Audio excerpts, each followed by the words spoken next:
नमस्कार मित्रांनो, HMPV व्हायरसबद्दल आपण बातम्या ऐकतच असाल आणि पुन्हा एकदा चर्चा सुरू झाली या सगळ्या गोष्टींमुळे लॉकडाऊनची।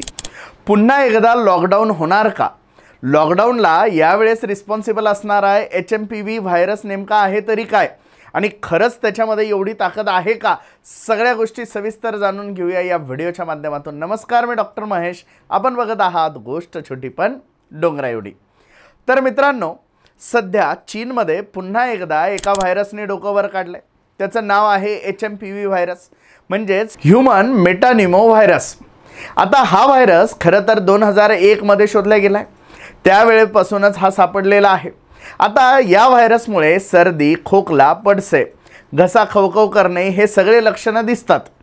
परंतु HMPV मुळे इतका मोठा आजार होऊ शकतो का की ज्यामुळे आपल्याला लॉकडाऊन करावं लागू शकतं? तर हो, HMPV व्हायरसमुळे ब्रॉन्कायटिस, निमोनिया सारखे अगदी जास्त गंभीर आजार सुद्धा नंतरच्या काळामध्ये होऊ शकतात आणि त्यामुळेच HMPV मुळे सुद्धा मृत्यूदर हा वाढू शकतो।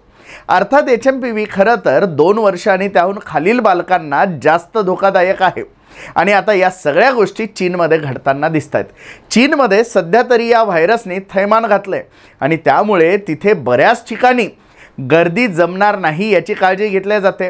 आता चीनमधून आपल्याकडे याआधी कोविड आलेला होता। कोविडच्या सुरुवातीला सुद्धा आपण असेच बेफिकर होतो आणि नंतरच्या काळामध्ये हळूहळू जसं ही कोविडची एंट्री झाली आणि त्यानंतरच्या काळात अख्ख्या जगभरामध्ये यांनी थैमान घातलं।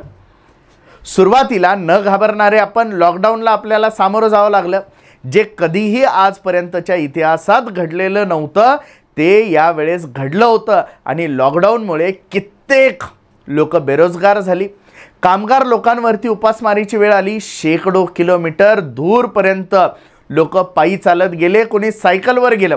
हे सगळे प्रकार आपण अनुभवलेले आहेत। त्यामुळे एखादा व्हायरस काय करू शकतो याची आपल्याला सध्या तरी पूर्ण जाणीव आता झालेली आहे। त्यामुळे HMPV व्हायरस असो किंवा यासारखे अजून व्हायरस असो, जर योग्य वेळी योग्य खबरदारी जर घेतल्या गेली नाही, जर दुर्लक्ष आणि निष्काळजीपणा जर केला गेला तर तो व्हायरस माणसाला डोईजड ठरू शकतो, हे निर्विवाद सत्य आहे। आता HMPV व्हायरस का बरं एवढा खतरनाक असेल? तर मुळात कोरोना व्हायरस असेल किंवा HMPV असेल किंवा HIV व्हायरस असेल, या सगळ्या व्हायरसची खासियत ही आहे की हे RNA रायबोन्यूक्लिक ॲसिड या जेनेटिकल कंपोजिशनचे बनलेले आहे। RNA हा सिंगल स्ट्रँडेड म्हणजे त्याची एकच दोरी असते आणि त्यामुळे याच्यामध्ये प्रचंड मोठ्या प्रमाणामध्ये मोठ्या स्पीडनी बदल घडून येत असतात। त्यामुळे हा व्हायरस माणसाला लवकर ओळखता येत नाही आणि त्याविरुद्ध आपण लवकर वॅक्सिनही तयार करू शकत नाही किंवा तो समजा मला एकदा इन्फेक्शन झालं तर माझ्या शरीराने त्याच्या विरुद्ध जरी मेमरी सेल्स बनवल्या तरी त्या नंतरच्या काळात कामी येत नाही, कारण हा दरवेळी म्युटेशन म्हणजे स्वतःमध्ये बदल घडवत असतो आणि ही ताकद रेट्रो व्हायरस म्हणजेच RNA जेनेटिक मटेरियल असणाऱ्या व्हायरसेसमध्ये असते आणि त्यामुळेच हे व्हायरस धोकादायक असतात आणि जर हे डोईजड जर झाले तर पुन्हा एकदा जगभरात, देशभरात लॉकडाऊनची वेळ येऊ शकते। मग आता हे सगळं जर होत असेल तर आपण काय काळजी घ्यायला पाहिजे? तर मुळात आपण जे कोविडच्या काळामध्ये काळजी घेतली, जास्त गर्दीमध्ये जाणं टाळलं पाहिजे, सर्दी होईल अशा गोष्टी टाळल्या पाहिजे।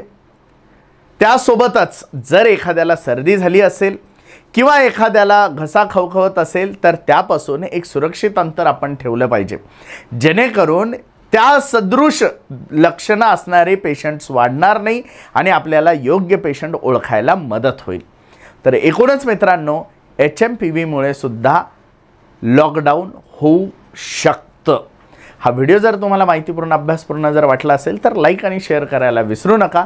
अजूनही जर आपण आमचं हे चॅनल जर सबस्क्राईब केलं नसेल तर या चॅनलला नक्की सबस्क्राईब करा। धन्यवाद।